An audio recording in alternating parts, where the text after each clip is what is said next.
De retour sur la Madrid Challenge et il va y avoir un regroupement puisque Irina Ossola, l'américaine, est en train de se faire reprendre. On a fait un petit point sur les sprints intermédiaires et on va avoir un sprint d'ailleurs dans pas longtemps. Ouais, on se replace et on va certainement voir les Moberg, Barbieri, Radotic essayer d'aller marquer des points. Ouais, Radotic m'a l'air très motivée. Elle est là en 3e position. Regardez, elle va débouler comme tout à l'heure. Là, le sprint est amené. Tout à l'heure, elle a fait 2e et voilà, là, elle déboîte encore. Et à chaque fois, c'est elle qui a le dernier mot. Hein. Donc c'est la plus motivée. Là, on commence à être résigné hein, dans le peloton parce que vu l'intensité qu'elle met dans les sprints, eh ben, elle s'est dit, c'est pour moi le maillot. Ouais, c'est Barbieri donc, qui marque les 5 points attribués à celle qui a franchi la ligne en première. En 2e place, on a retrouvé Moberg. Et en 3e place, eh bien, l'équipière hein, de Moberg qui a lancé le sprint, hein, l'expérimentée allemande Charlotte Becker. Alors un nouveau point hein, sur le classement. Nous l'attendions. N'hésitez pas hein, à poser vos questions aussi sur cette course féminine. On va retrouver Jocelyn Rioux, le spécialiste dans la rédaction d'Eurosport des Rois de la Pédale. Le point avant sur ce classement des sprints. Oui, même si elle a pris la 2e place sur la ligne, hein, Moberg pour l'instant fait le plein de points et possède désormais 8 points d'avance sur l'italienne Barbieri. On a compris que Radotic, eh bien, un peu fatigué. Hein. On voit qu'à chaque tour, ce sont quasiment les mêmes concurrentes qui font les sprints. Sur les 3-4 premiers sprints, on a vu quelques concurrentes à essayer d'aller glaner des points. Mais on a vu que du côté de Barbieri et Moberg, on voulait vraiment monter sur le podium final de cette Vuelta, le challenge by la Vuelta, puisque celle qui remportera le sprint aura également les honneurs du podium final avec les 3 premières concurrentes sur la ligne d'arrivée. On n'assiste à aucune échappée à la suite de ce sprint, c'est la première fois. On se rapproche de l'arrivée, là il y a une autre stratégie qui se met en place, on l'a compris. Il y a les sprints pour animer le début de la course, une sorte de petite critérium, hein, c'est pas péjoratif de le dire. Et maintenant à 25 km, 22 km maintenant, même moins de 22 km de l'arrivée, eh bien on va jouer la victoire. Jocelyn Rioux nous rejoint, premier commentaire pour Joe, histoire de lui mettre la pression. Un petit point sur les sprints, mais on a Jackie et Jocelyn justement qui comptent tout ça. Jocelyn, c'est important cette course. On a parlé du développement du cyclisme avec cette nouvelle équipe française où la FDJ a investi, FDJ Nouvelle-Aquitaine Futuroscope. On voit la Sunweb, on voit les Lotto Soudal également, d'Elise Zelzel. On a vu tout à l'heure, je ne sais pas si vous l'avez aperçu, sur le dos de Kelly Dreutz de l'équipe Sport Vlaanderen que eh bien, des marques comme Etix également investissent. On sent que ce sport se valorise par les sponsors des garçons, par les organisations des garçons. On sait par exemple qu'en football, eh bien, certains ont décidé d'avoir une équipe féminine obligatoirement quand on a un statut pro en Ligue 1 ou en Ligue 2. Ça commence à structurer. Il y a des choses, il y a un haut niveau qui se dégage et un haut niveau de plus en plus intéressant. D'ailleurs, on va peut-être dire adieu aujourd'hui à une grande dame. Bonjour Guillaume, bonjour à tous. Je vous ai lancé plein de questions. Exactement, plein de questions. Non mais c'est vrai par rapport, on parlait du foot aussi, la comparaison avec les équipes féminines. Je pense que les équipes World Tour devraient peut-être un jour avoir l'obligation d'avoir une équipe féminine comme le fait Sunweb, comme le fait Lotto Soudal et la FDJ en France. Mais après, voilà, c'est effectivement un investissement. Il faut aussi trouver des équipes, des effectifs et des talents. C'est comme ça, c'est par le World Tour qu'on arrivera aussi à progresser et avoir des courses de plus en plus belles comme le Madrid Challenge, comme la course by le Tour également. Jackie, au niveau du ravito, il va falloir faire comme les garçons, hein, progresser, parce que là c'était du grand n'importe quoi. Il y avait un assistant planté au milieu du peloton. Oui, mais c'est pas propre au cyclisme féminin, hein. Je crois que c'est propre au ravitaillement, hein. On a quand même pas mal de zones parfois un peu dangereuses. On a vu cet assistant qui s'était placé plutôt au milieu de la chaussée pour ravitailler sa concurrente. Et puis là on sent qu'il y a quand même de la tension, notamment dans la première partie de course. Les grandes favorites, c'est-à-dire les grandes sprinteuses présentes ici à Madrid, ont été calées derrière. On attendait sagement, puis là on sent qu'on monte en pression, donc ça frotte un peu plus. Et il faut pouvoir donner le ravitaillement au bon endroit. On a aperçu la championne de France, Charlotte Bravard. Elle est dans le peloton ce soir dans le dernier numéro de ces Rois de la Pédale spécial Vuelta. Ça sera quand même la 160e édition des Rois de la Pédale. Nous recevrons les sélectionnées françaises. Français plutôt, les sélectionnées françaises, elles seront tout à l'heure sur le plateau. Pour les mondiaux de Bergen, il y aura Julien Alaphilippe, il y aura Alexis Goujard. Jocelyn, l'occasion de parler de la sélection féminine. Et Anthony Roux, c'est confirmé? Non, pas encore. Mais non, parce que je donnais les confirmés, moi. Oh, mais vous voulez que je l'appelle? Appelez-le. Appelez-le et on parle de la sélection pour Bergen. D'ailleurs, la championne de France n'a pas été sélectionnée. Tout à fait, elles seront 6 à participer au championnat du monde à Bergen pour l'équipe de France. Il y en a 3 qui sont présentes ici, 4 même. Il y a Aude Bianic pour FDJ Nouvelle-Aquitaine Futuroscope et Eugénie Duval qui sont toutes les deux au Madrid Challenge. Elise Delzen pour l'Auto Soudal et Juliette Labousse de Sunweb, la très jeune coureuse qui est encore espoir. Et 2 concurrentes seront à Bergen et ne sont pas là. Audrey Cordon-Rago de l'équipe Wiggle High Five et Pauline Ferrand-Prévot Canyon SRAM qui vient d'être médaillée de bronze sur les championnats du monde de VTT en Australie il y a quelques jours, ce qui explique son absence aujourd'hui au Madrid Challenge. J'allais vous en parler, pourquoi nos 2 leaders du cyclisme féminin ne sont pas là? On pense à Audrey et à Pauline bien sûr. Audrey est en ce moment en train de courir une course amateur avec les garçons en première catégorie avec un contre-la-montre ce matin, sans doute une dernière préparation pour les championnats du monde où on sait qu'elle visera aussi le contre-la-montre, elle la spécialiste. Championne de France, championne de France du chrono. Donc sans doute voilà une dernière préparation qui lui convient mieux plutôt qu'un circuit peu sélectif tout plat, même si elle aurait pu servir de très bonne équipière pour Jolien Dor ou Giorgia Bronzini, ces 2 coéquipières de Wiggle High Five. Et vous l'avez dit, Pauline est en course et Pauline, il y a une résurrection depuis quelques mois. Elle a d'ailleurs dit, elle s'est exprimée sur les réseaux sociaux, je ne me rappelle plus le tweet exactement, elle disait j'ai touché le fond et de revenir, ça rend encore plus fort. Est-ce qu'elle peut peser sur ces championnats du monde de Bergen? Clairement elle peut, c'est sans doute l'une des meilleures cyclistes de sa génération, tout terrain, cyclocross, route VTT. Elle a été championne du monde partout. Ouais. Non, c'est quelque chose d'énorme.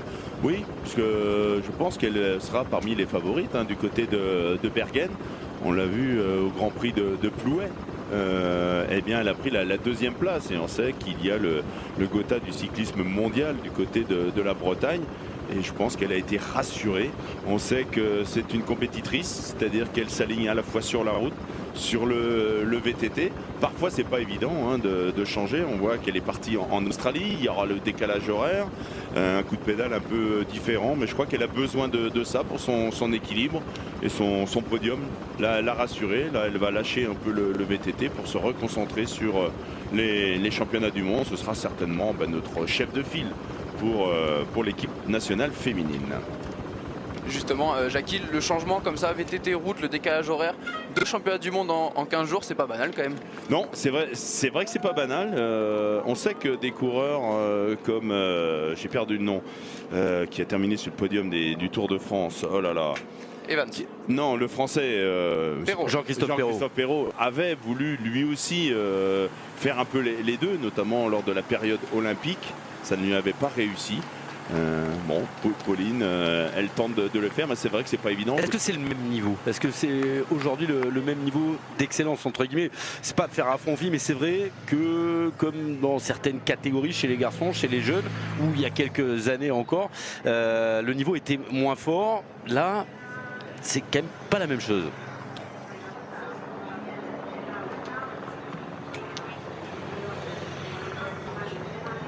18 km 200 de l'arrivée, l'avis de Jackie sur le niveau.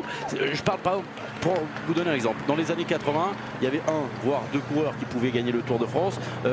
Dans la fin des années 2010, il y en a 5 ou 6 qui peuvent prétendre à la timbale. Et on l'a vu hier avec le finish, des fois des Pouls lâchent leur leader. Le niveau aujourd'hui où tout est calculé, tout est dosé, tout est étudié bien entendu, est très haut. On n'a pas encore cette préparation et ce niveau moyen chez les filles, Jackie.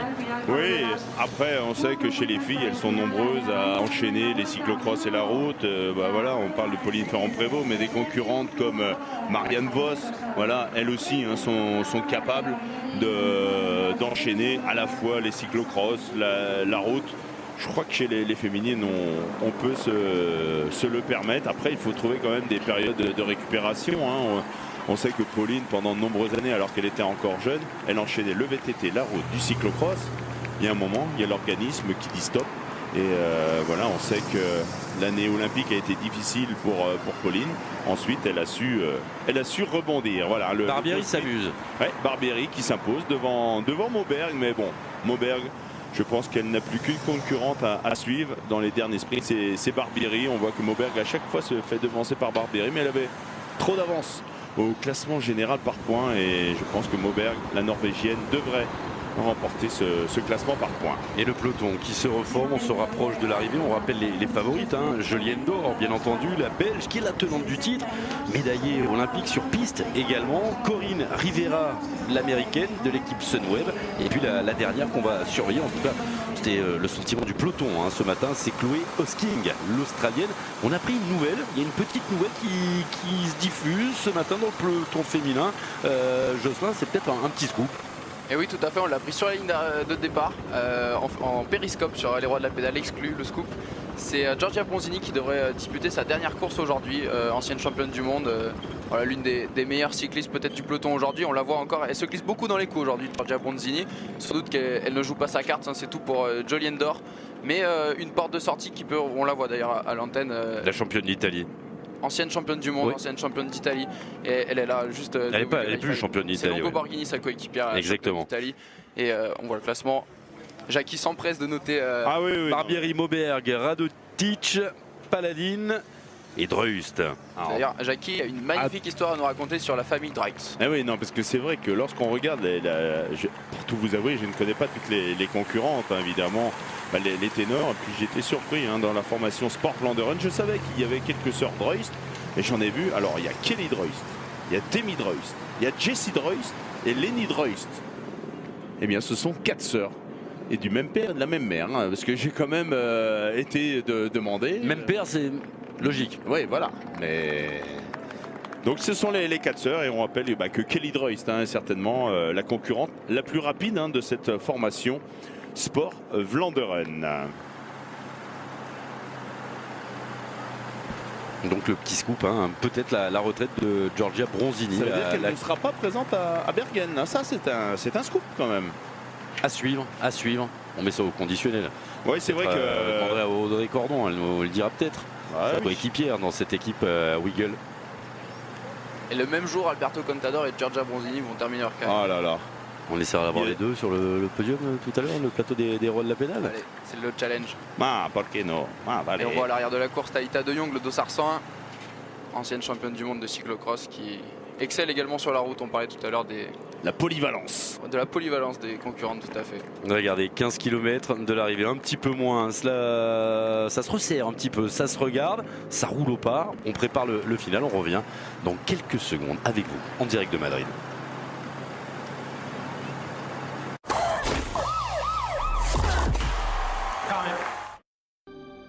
L'humanité en est juste à ses débuts. Un enfant qui a maîtrisé le feu, le vent et l'eau, générant l'électricité depuis le soleil pour la transmettre à travers le monde. Un enfant qui comprend maintenant que l'énergie doit être créée et consommée de manière responsable. Et c'est juste le début. Il est temps de grandir ensemble. Astana Expo 2017. L'énergie du futur.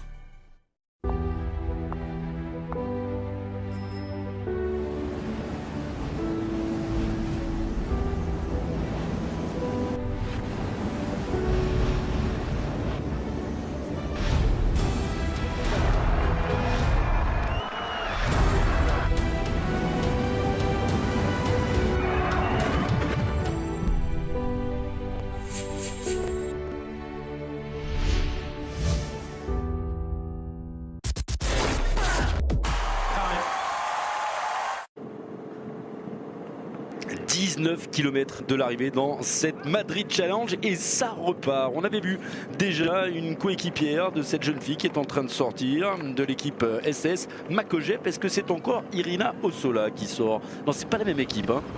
C'est Biscaya Durango, les Basques. équipe féminine où cette année on retrouvait Axel Dubois-Prévost, la sœur de Pauline Ferrand-Prévost. Donc une formation avec un maillot tout rose, on peut penser à Manzana Postobon un peu. C'est l'équipe Biscaya, on l'avait vu sur les routes de Saint-Omer lors des championnats de France avec Axel Dubois-Prévost. On retrouve Droyst. Oui, encore une Droyst, plutôt à l'arrière du peloton. Elle, c'est Lenny qui est à l'arrière. Laquelle est la meilleure? Kelly. On verra à l'arrivée laquelle fait le sprint. On pourrait faire un beau train de famille. Ah oui, hein, ça pourrait être sympa de voir Jamie, Jessie et Lenny amener le sprint donc pour Kelly Droyst. Elles finiront peut-être chez Cofidis avec tous ses frères. Ils vont peut-être monter une équipe féminine avec que des sœurs. Eh oui, c'est vrai, hein, on le disait, hein, la FDJ s'est investie auprès du Futuroscope, auprès du Poitou-Charentes pour monter une équipe qui a grandi, notamment en recrutant des concurrentes étrangères. Et ici, il n'y a que Roxane Knetemann qui est présente en étrangère au sein de cette formation. Et ça attaque là du côté d'une équipe belge, l'Ares Vaudels. Je prononce bien, Jackie? Oui, on va le valider, mais regardez, derrière, eh bien c'est la Sunweb qui commence à contrôler. On rappelle, voilà, il y a du costaud pour rouler, des Juliette Labousse qui sont là, des Lucinda Brandt qui sont d'expérience, et puis mon ami Flortieu Mackay qui va être là aussi pour contrôler un peu la situation dans le final pour permettre à Corinne Rivera, l'américaine, de s'imposer. La voici, elle est là en 5e, 6e position, elle se retourne, Flortieu Mackay, et on va assister à un nouveau sprint. Allez, attention, entre Mauberg et Barbieri, certainement. Et oui, on retrouve Barbieri, la concurrente de Silence, qui lance le sprint. Elle est toute seule. Ah, elle n'y est plus, là, Mauberg. Elle se retourne d'ailleurs, Barbieri, mais t'es où? Je suis toute seule à faire le sprint. Bon, j'y vais. D'accord. C'est la fatigue peut-être après. Ouais, mais ça va complètement relancer ce classement. Il reste 3 tours. Parce que notre ami Barbieri va désormais avoir 28 points. Et Mauberg, elle va rester sur 30 points. Elle a peut-être fait abstraction de ce sprint. On sait que c'est pas évident. Le circuit est quand même relativement court, moins de 6 minutes. C'est-à-dire que toutes les 8-9 minutes, on se doit de faire un sprint. Et regardez, ce petit... Mais t'es où, Mauberg? Tu n'es pas là. Je vais les marquer les 5 points. Il reste 3 tours encore à parcourir sur cette Madrid Challenge, un peu moins de 18 km. Et les sprinteuses, les favorites, on les voyait à l'arrière, elles se désintéressent totalement de ce genre de classement. Oui, parce qu'on peut imaginer que si les Joliando, si les Corinne Rivera, les Hoskins ou Roxane Fournier, pour parler des chances françaises, voilà, si elle s'était amusée à faire les sprints, elle serait peut-être vainqueur de ce classement par points. Mais on a compris qu'elle mise tout sur le sprint final. Si on veut faire le sprint, on ne peut pas se permettre de faire 10 sprints toutes les 10 minutes. C'est une vraie course au point, on se croirait sur la piste. Regardez, on va regarder la Sunweb. Alors si vous cherchez Corinne Rivera, c'est un tout petit gabarit. Elle a le dossard 14 et elle est là dans les dernières positions. Et on voit Julia Suk qui est à ses côtés, qui va certainement avoir la lourde tâche de la remonter, peut-être dans les 2 derniers tours. Très beau palmarès Corinne Rivera cette année, c'est un peu la révélation au niveau du cyclisme féminin. 25 ans, l'américaine du team Sunweb. Ouais, qui avait créé la sensation, notamment en remportant le difficile Tour des Flandres. On rappelle, même si on n'a pas tous les mondes du Tour des Flandres, même si on n'a pas le Koppenberg, il y a quand même notamment le Vieux Quarmont, le Paterberg dans le final du Tour des Flandres. Et la jeune américaine était parvenue à basculer avec les meilleurs et ensuite faire parler sa pointe de vitesse dans la dernière ligne droite. Et c'est un spécialiste des Flandres qui vous en parle, un connaisseur. Non, mais... Des Flandres et des filles. Non, mais le Paterberg, c'est pas rien. C'est vrai que le Koppenberg est certainement la difficulté la plus difficile des Flandres. Mais le Paterberg, c'est quasiment les mêmes pourcentages. Et Corinne Rivera cette année, vainqueur du trophée Alfredo Binda World Tour également, d'une étape du Tour de Californie chez elle aux États-Unis et de la Prudential London Classic récemment. 4 victoires 4 victoires en World Tour. La Prudential London Classic que l'on retrouve également chez les garçons, c'est aussi une solution de calquer, de se servir de l'organisation des garçons pour derrière faire la course des filles et profiter des télévisions, parce que ça coûte cher de mettre des télés un petit peu partout sur toutes les courses. Là les télés sont installées pour la Vuelta et du coup, et on le voit d'ailleurs sur le Tour des Flandres, Jackie, on suit sur le Tour des Flandres Eurosport, et maintenant on a la course féminine en fil rouge et on vous propose l'arrivée juste avant l'arrivée des garçons. Oui, c'est vrai que on a toujours une belle épreuve féminine sur le Tour des Flandres. On sait qu'on a également le final de la Flèche Wallonne, notamment avec le mur de Huy. Il y a Longo Bronzini là, qui est à l'avant, qui essaye de partir dans un coup. Ça se rapproche, 15 km, un petit peu moins de l'arrivée. Longo Borghini, qui on rappelle, elle plutôt excelle sur des parcours un peu plus difficiles. Je pense qu'elle est ici plutôt dans un rôle d'équipière aux côtés de Jolyon D'Or. Jolyon D'Or, Riviera, voilà, ce sont peut-être les deux concurrentes favorites en cas d'arrivée au sprint. Il y a peut-être un avantage psychologique pour la championne belge, puisque dernièrement, elles étaient toutes les deux sur le Tour de Belgique. Et sur 2 sprints, Jolyon D'Or a devancé à chaque fois Corinne Riviera, même si elle avait été devancée par des concurrentes comme Marianne Vos dans les sprints. Donc peut-être un avantage pour la concurrente de la formation Wiggle i5, Jolyon D'Or. Marianne Vos qui est l'absente aujourd'hui, on l'a vu très en forme, championne d'Europe il y a quelques semaines à Herning au Danemark devant Giorgia Bronzini. C'était un sprint très serré, la néerlandaise qui l'avait emporté, Marianne Vos, et son équipe WM3 qui sont absentes aujourd'hui. C'est peut-être l'absente de marque. Il y a Canyon SRAM également qui n'est pas là, l'équipe de Pauline Ferrand-Prévot. Sinon, du beau monde, le Graal, le summum peut-être. Mais c'est vrai qu'en ce moment, le problème pour cette organisation, c'est qu'il y a beaucoup de courses féminines. Il y avait le Tour de Belgique, il y avait une autre course, je crois, aux Pays-Bas. Ouais, la semaine d'avant, il y avait exactement. Voilà, et puis le Tour d'Ardèche également. Qui se termine aujourd'hui. Donc c'est le Tour de Toscane sur ce week-end. Donc énormément de courses qui ne permet pas à toutes les équipes d'être présentes aujourd'hui au Madrid Challenge. Et ça relance à 14 km de l'arrivée, les dernières tentatives d'échapper, mais on va commencer à cadenasser. L'équipe Wiggle va surveiller tout ça, les Sunweb vont commencer à remonter et l'équipe Alec Polini, bien entendu, pour leurs sprinteuses, pour les 3 favorites. C'est la formation Silence qui apparemment est en train de relancer l'allure. La formation Silence qui possède en son sein la championne d'Espagne, Sheila Gutiérrez. Il y a beaucoup de championnes nationales. Ce matin avec Jackie, on a fait le tour de tous des camions, des voitures. On a regardé, il y a de beaux maillots de championnes nationales. Il y a évidemment la championne de France, Charlotte Bravard, avec son maillot de la FDJ Nouvelle-Aquitaine Futuroscope. Il y a également la championne de Croatie, la championne de Slovénie et la championne de Namibie. Et la formation Silence, on va regretter peut-être l'absence de Kirsten Wild, qui est certainement l'une des plus rapides du peloton international sur un tel parcours. On aurait pu la mettre parmi les grandissimes favorites, mais elle n'est pas présente, Kirsten Wild. Donc dans cette équipe américaine, il y avait peut-être Rachel Barbieri qui allait vite, mais on sait que Barbieri, elle, s'est plutôt fixée comme objectif d'aller marquer des points pour les différents sprints intermédiaires. Et on rappelle, pour l'instant, elle n'est qu'à 2 points de la Norvégienne Emilie Moberg. La FDJ Nouvelle-Aquitaine Futuroscope qui travaille à l'avant du peloton, on ne veut pas laisser partir les échappés. On a vu la championne de France se replacer. Le travail commence pour Roxane Fournier alors que le peloton passe devant la gare d'Atocha. Qui nous rappelle tristement ce qui s'est passé il y a encore quelques semaines à Barcelone et sur les Ramblas, cette gare qui avait été le théâtre il y a quelques années d'attentats meurtriers. Il doit être difficile, c'est vrai, en solitaire, de résister à un retour du peloton, un peloton qui commence à s'organiser.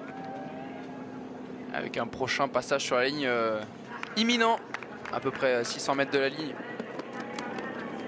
Et un nouveau sprint intermédiaire.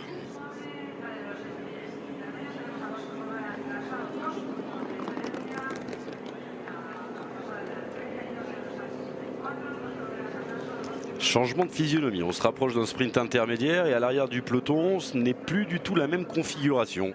Non, on voit Charlotte Bravard qui est en train de rouler avec une concurrente de la Sunweb. Voilà. C'est Juliette Labousse. Vraiment, on est en train de s'organiser pour préparer le sprint. C'est vrai qu'on a parlé de Gio Landor, de Corinne Rivera, de Hoskins. Mais on va voir si du côté de l'équipe française, Roxane Fournier est capable de jouer dans la cour des grandes. On voit les filles de l'équipe, les Cipollini remonter également.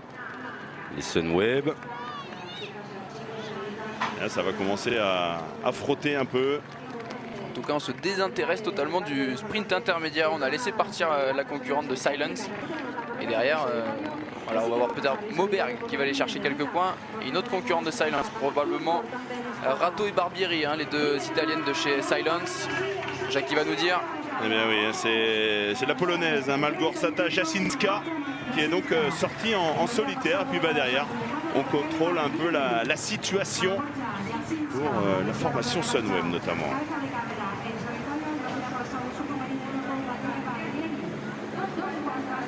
Deux tours de l'arrivée ici à Madrid. Oui. Alors pour tout vous dire, je n'ai pas le classement des sprints, mais je crois que tout à l'heure c'était le dernier sprint enregistré. Je crois que les deux derniers tours il n'y avait pas de sprint intermédiaire, ce qui explique pourquoi Moberg n'a pas été faire le sprint.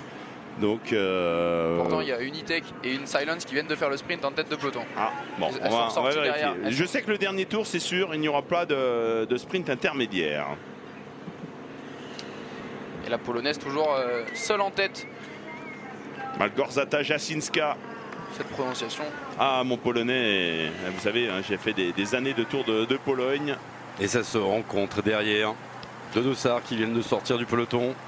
J'ai deux profs pour le polonais. On a eu sur les plateaux des rois de la pédale. On a bien discuté Przemysław Niemiec. Avec Przemysław Niemiec et Rafał Majka. Roi de la pédale à suivre juste après cette course féminine. On aura d'ailleurs les principales lauréates. On aura l'équipe de France, en tout cas les Françaises. Juliette Labousse sera là, Roxane Fournier, la championne de France probablement, Charlotte Bravard. On se jettera ensuite vers cette dernière étape de la Vuelta, la 21e. Vous le savez, une étape en intégralité. Je pense qu'avec ce qui s'est passé hier, on va y aller doucement avant de rentrer sur le circuit madrilène, ce circuit final. Là, le dernier dossard d'Alberto Contador, le premier sacre de Christopher Froome sur cette Vuelta. Derrière, roi de la pédale, 21h45, l'US Open, la finale inédite. Et ça part, il faut se réveiller quand même. C'est l'un des plus gros écarts. Qui va rouler maintenant? Enregistré. Oh. On voit Barbieri et Moberg qui ont fait le sprint. 4 points donc pour Barbieri. Et 3 points. Eh bien, Moberg posséderait 1 point d'avance au classement général devant Barbieri. À confirmer. Mais en tout cas, en sachant qu'il n'y aura pas de sprint au prochain tour. Normalement, ouais. Dernier passage avant l'arrivée. La cloche retentira. Et on verra si la polonaise seule en tête pourra aller au bout. Un pronostic? C'est compliqué par le passé, que ce soit ici à Madrid ou à Paris, dans la course by le Tour, à chaque fois on a des sprints, même si les conditions météo sont parfois très mauvaises. Je ne sais pas si vous vous rappelez ce qui s'était passé il y a 2 ans maintenant à l'arrivée sur les Champs-Élysées. Voilà. On ne sait jamais, mais si l'on regarde les statistiques, elles sont courtes. Elles ne remontent qu'à l'année 2015. Par 2 fois, on a eu des sprints. Et l'année dernière, c'est Juliane Dor, la Belge, qui s'était imposée. On va quand même surveiller Giorgia Bronzini. On ne sait jamais pour sa dernière, son équipière. Un jubilé. Une dernière victoire. Mais Juliane Dor, c'est vrai, c'est la grande favorite. 10 victoires cette saison. Elle s'est imposée sur les principales grandes courses. Le Giro, le Tour d'Italie, le Tour de Norvège, mais également sur son tour national récemment, comme le disait Jackie. Le Tour de Belgique avec le prologue et la deuxième étape. C'est la coureuse, si on veut, en forme en ce moment. Que l'on suit depuis longtemps, formée à la piste. Jackie, on la suit depuis très longtemps. Elle a su aller chercher des médailles olympiques également, médaillée aux derniers Jeux Olympiques de Rio sur la piste. Comme quoi la piste est complémentaire de la route. On en parle souvent, que ce soit chez les hommes mais également chez les femmes. De plus en plus. Surtout chez les femmes, on parlait tout à l'heure du doublé VTT, route ou cyclocross route, mais il n'est pas rare de voir des concurrents d'alterner 2 épreuves. Alors c'est soit le VTT et la route, soit la piste et et la route. Et le calendrier s'y prête, hein. On n'a pas encore les 100 jours de course pour les Stakhanovic du vélo chez les garçons, et cela permet de faire le VTT, de pouvoir faire la saison de VTT, d'avoir une préparation aussi pour aller sur les championnats de France sur piste, hein. C'est le cas d'une Elise Delzenne par exemple, ou d'autres. Il y en a beaucoup dans le peloton. Et puis il y a ceux qui font le cyclocross également, la saison qui commence. Et oui, hein, ça va commencer aujourd'hui. Ouais. Aujourd'hui, tout à fait, en Belgique. Et on a eu déjà une épreuve, vous savez, régionale, hein, dans l'est de la France. C'était en nocturne, c'était en ville. Chenel, non, et je crois qu'un certain Steve Chenel s'est imposé lors de son premier dossard hivernal. Je connais pas. Un cyclocross urbain organisé par Monsieur Chenel. À part Monsieur Chenel. Il a gagné en plus. Ah, il organise, il gagne. Ah ouais. C'est la famille. C'est les enfants qui remettent, qui remettent les bouquets. Steve qui a attaqué effectivement sa préparation pour la saison de cyclocross. Il a une petite ambition, hein. Il a un petit rêve. Il veut ramener un maillot à la rédaction d'Eurosport. On va suivre ça. C'est vrai qu'on sait que la bonne année. Des coureurs comme Clément Venturini, hein, qui était axé beaucoup plus sur la route maintenant, va désormais plus axé sur la route, tout en pratiquant quand même le cyclocross en hiver, peut-être les championnats de France, mais on le verra moins en manche de Coupe du Monde. Moins de 9 km maintenant, ça roule de plus en plus vite, hein. Le peloton est en train de s'étirer. Et toujours un Malgorzata Jasinska, hein, qui résiste au retour du peloton, mais même si on a dit, hein, que le circuit était quand même relativement plat, on le voit, il y a quand même quelques petits faux plats. Il n'y a pratiquement pas de vent aujourd'hui dans les rues de Madrid. Mais lorsque vous êtes seul à l'avant, le moindre petit faux plat, vous enlevez une dent. Et ça risque d'être dur, hein, pour l'expérimentée polonaise qui a 33 ans, une ancienne championne de Pologne sur route. Une question sur le hashtag l'IRP. On vous entend parler d'équipe Cipollini. Y a-t-il un lien avec le grand sprinter Mario Cipollini? Évidemment que oui, évidemment que oui, hein. Il suffit de regarder les bicyclettes utilisées par les concurrents de cette équipe. Et bien, c'est bien la marque Cipollini qui équipe cette formation italienne. Et qui équipe l'armée de terre, hein, également chez les garçons. Et on va peut-être les on parlait de la saison de cyclocross, une saison de cyclocross qui commence fort. Comme elle s'était terminée. Bon, on va retrouver un petit peu les mêmes. Il y a du talent, il y a une pépite. Il a encore gagné aujourd'hui. Mathieu Van Der Poel effectivement s'est imposé devant un certain Wout van Aert. Allez, c'est reparti. Bon, voilà. 1-0.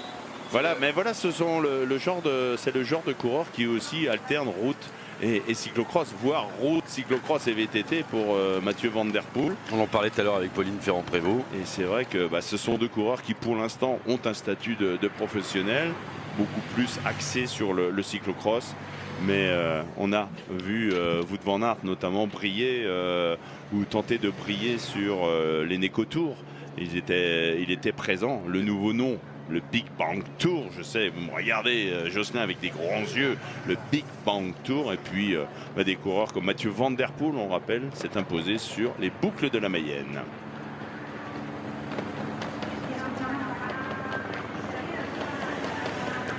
Et ça attaque à 6 km de l'arrivée dans le peloton. Une Française de l'équipe Lotto Soudal qui s'échappe. Elise Delzenne. Évidemment, et toujours seule en tête, la Polonaise de Silence. C'est vrai qu'Elise Delzenne n'a pas cette pointe de vitesse, hein, qui lui permettrait d'aller chercher la victoire. Il y a certes des concurrentes rapides au sein de l'équipe Lotto Soudal comme Kopecky, mais Kopecky face à Dor, face à Rivera, face à Hauskins. Et on l'a compris tout à l'heure, parce que Kopecky, la Belge, elle est déjà sortie dans les premières échappées de la journée. Et on a un bouge du côté du Futuroscope également. 4 filles sont sorties, donc la Polonaise seule en tête qui va passer sur la ligne, et derrière ça fait rideau. Hein, ouais, pour l'instant le peloton ne réagit pas. Il faut tout de suite que l'équipe Wiggle, la Sunweb ou les Cipollini reprennent les choses en moins. C'est Charlotte Becker pour l'équipe high-tech, et c'est Eugénie Duval, me semble-t-il, dossard 44. Non, c'est Coralie Demey, la Bretonne, spécialiste de la piste d'ailleurs, on en parlait, elle était championne de France hier, il y a quelques semaines, c'était sur les antennes d'Eurosport. Elles sont sorties et c'est Silence qui prend la tête du peloton, alors que la on vient couper, les salons, elles viennent couper un petit peu. Non, mais je pense que la stratégie, hein, de la formation Lotto Soudal, la formation de FDJ Futuroscope Poitou-Charentes est la même. On a des concurrentes qui sont assez rapides, mais on essaie de troubler un peu les cartes en plaçant des concurrentes à l'avant, que ce soit Roxane Fournier, que ce soit Kopecky, voilà, aller chercher la victoire. Ce sera plus dur, donc c'est assez bien joué. On sait que la formation Silence n'a pas amené Kirsten Nguyen. On sait que leur meilleur sprinter, Barbieri, elle, est un peu fatiguée en enchaînant les sprints intermédiaires tout à l'heure. Et c'est pour cette raison que l'entente est parfaite. Et du côté de la formation High Tech Product, c'est pareil, hein, on n'a pas vraiment de sprinteuse capable de s'imposer. C'est pour cette raison que Charlotte Becker s'est échappée. Là, c'est un bon quatuor, hein. On va voir si on s'entend. Le seul problème, c'est que Jasinska, elle risque quand même d'avoir des difficultés à les relayer. Elle est partie depuis plus d'un tour. Et elle va certainement éprouver le besoin de récupérer un peu après ce violent effort solitaire. Deux Françaises à l'avant et derrière la Sunweb qui commence à rouler. On veut revenir pour favoriser le destin de Corinne Rivera, l'américaine. 4 km 800, il faut se dépêcher là. Elise Delzen, elle adore rouler comme ça. Elise Delzen qui est en train de faire mal. Ouais, elle fait mal. C'est Coralie qui est en train de faire le boulot derrière pour revenir. Oui, il faut. Le peloton est là, déjà, Jackie. C'est Wiggle High Five qui roule en tête.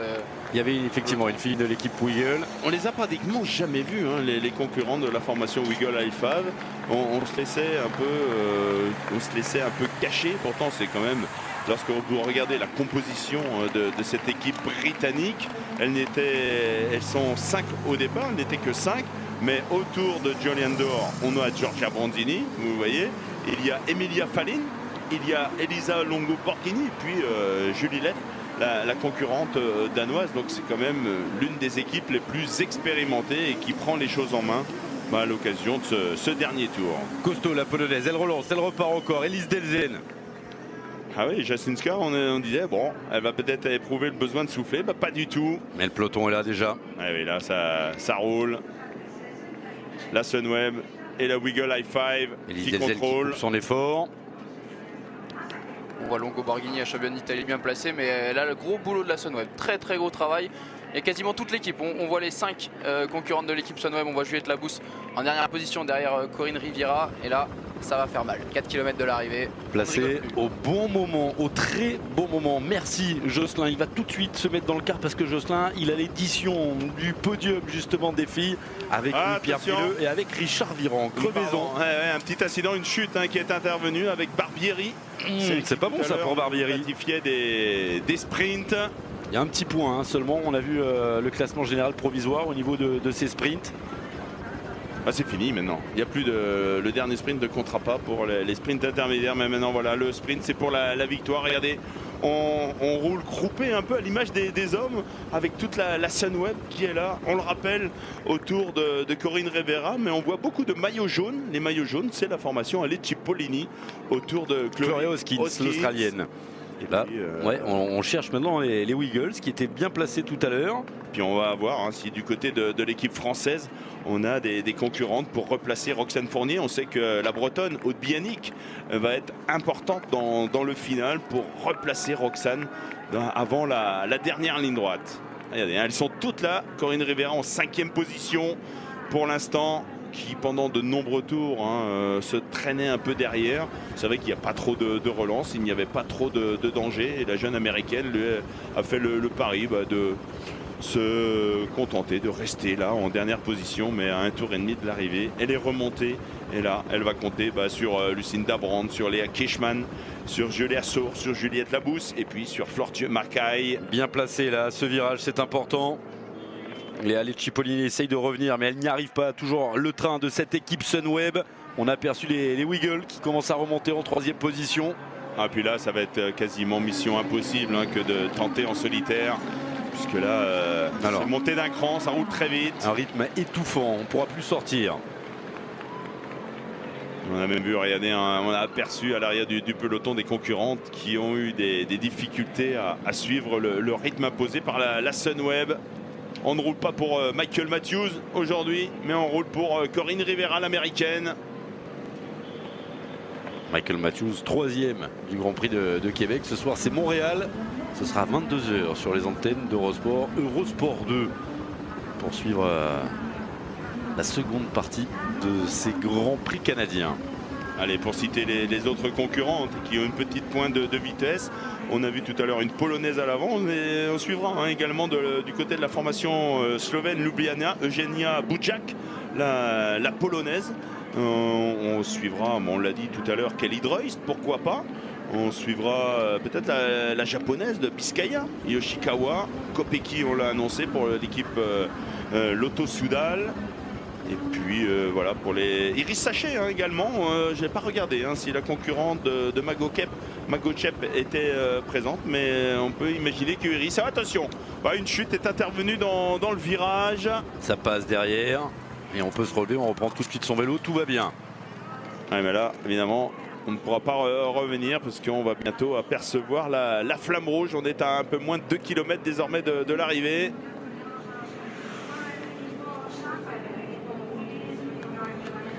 Allez, toujours la Sunweb. Hein. Oh, quel boulot. Et la formation Alec Cipollini. Ils sont en train d'essayer de remonter les Alec Cipollini, mais c'est compliqué. Et regardez, on s'écarte. On n'arrive pas à contenir le rythme de la Sunweb. Pour l'instant, tout se passe bien pour Corinne Rivera. Et regardez, hein, Roxane Fournier, elle est bien placée. Ah, ça c'est bien fait par. Avec Aude Bianic, hein, c'est Aude Bianic voilà, qui va tenter de replacer Roxane Fournier avant la dernière ligne droite, mais ça roule fort. On a déjà passé hein, la flamme rouge, il y avait une petite erreur sur le GPS. Attention, le sprint va se lancer maintenant à 400 mètres de la ligne. En 3e position, on aperçoit Corinne Rivera. C'est la dernière ligne droite. Oh là là, elle a du monde, Corinne Rivera. Elle est en 3e position, bien placée. Là, pour l'instant, elle est dans un fauteuil. Et c'est elle qui lance le sprint de très très loin, Corinne Rivera. Regardez Roxane Fournier qui anticipe de l'autre côté. C'est bien ce qu'elle fait, Roxane Fournier. Elle tient. Allez, Roxane jusqu'au bout. Pourquoi pas? Ça va peut-être le faire. Mais Roxane Rivera. Non, la 3e place pour Fournier. C'est Joliane d'Or qui s'impose devant Corinne Rivera. Mais Roxane, elle a superbement anticipé ce sprint. Ouais, c'était un pari risqué hein, que de lancer son sprint sur la gauche de la route. C'est vrai que Corinne Rivera a certainement fait une petite erreur. Elle a anticipé le sprint, lançant à plus de 200 mètres de la ligne, peut-être sûre de sa force. Mais voilà, la championne de Belgique est venue la déposer sur la ligne d'arrivée. On l'a dit il y a quelques jours, il y a quelques semaines, du côté du Tour de Belgique. Et Joliane d'Or à chaque fois devancé également Corinne Rivera sur la ligne. Et là, pour la victoire, eh bien, c'est la championne de Belgique, Joliane d'Or de la formation Wiggle High Five, qui vient donc s'imposer devant Corinne Rivera. Et puis notre Française, Roxane Fournier, qui a fait un magnifique sprint sur la gauche de la route. Et c'est elle hein, qui est venue un peu semer la zizanie parmi les favorites. Mais Joliane d'Or s'impose. C'est sa 2e victoire consécutive sur cette Madrid Challenge. On revoit le sprint de Roxane. Oui, on voit Joliane d'Or hein, qui est surprise. Elle était bien calée dans la roue de Corinne Rivera. Elle a été surprise par l'anticipation de la Française. Mais voilà, sur les 80 derniers mètres, il n'y a pas photo. Joliane d'Or s'impose quand même assez facilement devant Corinne Rivera, qui aura peut-être fait une petite erreur. Elle aurait peut-être dû rester encore quelques mètres derrière sa coéquipière qui lui lançait le sprint. Ouais, elle tenait tout hein, jusqu'à 500 mètres de la ligne. Elles étaient encore 2 autour de l'américaine. Et puis on a vu cette accélération de Roxane Fournier qui a un petit peu faussé les choses. Les Wiggles ont parfaitement travaillé également pour amener Joliane d'Or. Les Wiggles, on les a pas vus, Jackie. Elles ont été très précises dans leur choix tactique. Oui, vraiment, il y a eu un gros boulot. C'est vrai, un tour et demi de tour de l'arrivée. On a vu les Longo-Borghini, les Fallines contrôler un peu la situation. Mais on savait que sur ce genre de parcours, eh bien, on devait rester sage. On rappelle, c'est la 3e édition de cette course. Et à chaque fois, on a assisté à un sprint massif. Et pour la 3e fois, Joliane d'Or s'impose sur cette course. La 4e place pour la polonaise Buczak, la 5e l'est espagnole Gutiérrez.